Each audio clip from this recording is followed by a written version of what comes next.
Students अस्सलाम वालेकुम।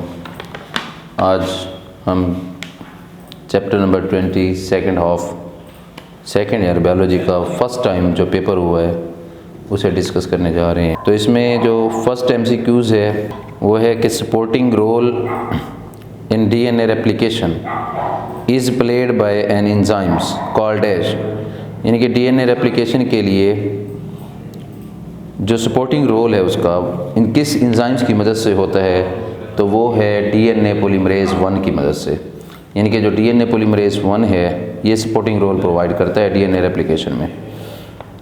Next आपके पास है each Okazaki fragments is synthesized by dash, कि हर जो ओकाज़ाकी फ्रेगमेंट्स हैं वो कैसे तैयार होती हैं या किस एंजाइम्स की मदद से तैयार होती हैं, तो ये तैयार होते हैं DNA पॉलीमरेज़ 3 की मदद से। तो इसका डी ऑप्शन जो होगा वो करेक्ट होगा, DNA पॉलीमरेज़ 3। नेक्स्ट MCQs है in eukaryotes the number of nucleotides in Okazaki fragments are about dash, कि यूकैरियोट्स में जो ओकाज़ाकी फ्रेगमेंट्स है उनके अंदर न्यूक्लियोटाइड्स की तादाद कितनी होती है, तो ये आपके पास 100 to 200 होती है, यानी कि 100 से 200 होती है। तो इसका करेक्ट आंसर जो होगा वो बी होगा।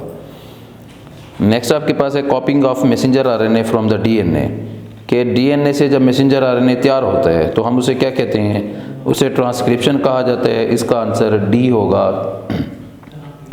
करेक्ट आंसर जो है वो डी है, ट्रांसक्रिप्शन। नेक्स्ट आपके पास है how many different kinds of transfer RNA are in human cell, कि इंसानों के सेल के अंदर जब ट्रांसफ़र RNA की किस्में देखी जाती हैं तो वो कितनी होती हैं, तो वो 45 होती हैं। करेक्ट आंसर सी होगा 45। नेक्स्ट है genetic code for glycine is dash, कि ग्लाइसिन के लिए जेनेटिक कोड कौन सा होता है, तो इसका करेक्ट आंसर जो है वो बी है, GGU। नेक्स्ट आपके पास है कि transcription occur in the direction of dash, कि ट्रांसक्रिप्शन जो होती है वो किस सिम्त में पाई जाती है, तो ये हमेशा 5 to 3 एंड होती है। तो करेक्ट आंसर जो होगा इसका ए होगा।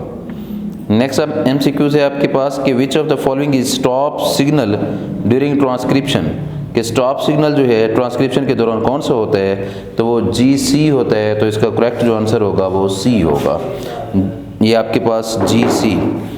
नेक्स्ट आपके पास है कि in sickle cell anemia disease a single thymine is replaced with an adenine in the DNA that codes for, यानी कि सिकल सेल एनीमिया की बात हो रही है इसमें, कि सिंगल जो थाइमीन है वो एडेनिन के से रिप्लेस हो जाता है DNA के अंदर किस कोड के तहत, तो वो आपके पास वेलाइन होते हैं। तो इसका करेक्ट आंसर जो होगा वो बी होगा, वेलाइन।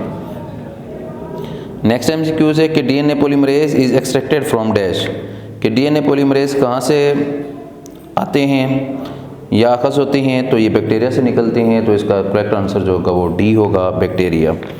नेक्स्ट MCQ है कि RNA पॉलीमरेज 2 सिंथेसाइजेस डैश, कि RNA पॉलीमरेज जो 2 होते हैं वो किस चीज़ को तैयार करते हैं, तो मैसेंजर RNA को तैयार करते हैं। इसका करेक्ट आंसर सी होगा।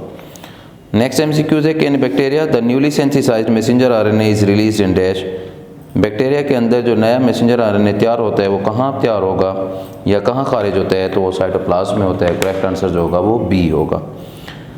13 MCQ है enzymes are responsible for assembly of dash, के एंजाइम्स जो होते हैं वो किस की असेंबली के ज़िम्मेदार होते हैं, न्यूक्लिक एसिड के, प्रोटीन के, कार्बोहाइड्रेट्स के, तो ये तमाम चीज़ों के ज़िम्मेदार होंगे। तो करेक्ट आंसर जो होगा वो डी होगा, all of these.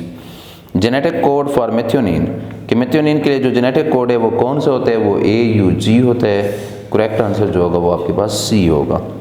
Next MCQ है कि change in the nature of gene is known as dash, कि जीन के अंदर अगर कोई तब्दीली आती है तो हम उसे क्या कहते हैं, म्यूटेशन कहते हैं। तो करेक्ट आंसर जो होगा वो सी होगा। 16 है आपके पास F Sanger described the complete sequence of amino acid of dash, कि एफ सेंगर ने कौन से अमाइनो एसिड्स की कंप्लीट सीक्वेंस को बयान किया था, वो इंसुलिन थी। तो करेक्ट आंसर ए होगा। 17 है आपके पास genetic code is a combination of nucleotides, कि जेनेटिक कोड के अंदर कितने न्यूक्लियोटाइड्स होते हैं, यानी कि कॉम्बिनेशन ऑफ न्यूक्लियोटाइड्स, कितने न्यूक्लियोटाइड्स उसमें पाए जाते हैं, वो आपके पास 3 होते हैं, यानी कि तो आपके पास करेक्ट जो आंसर होगा वो ए होगा। Thank you very much.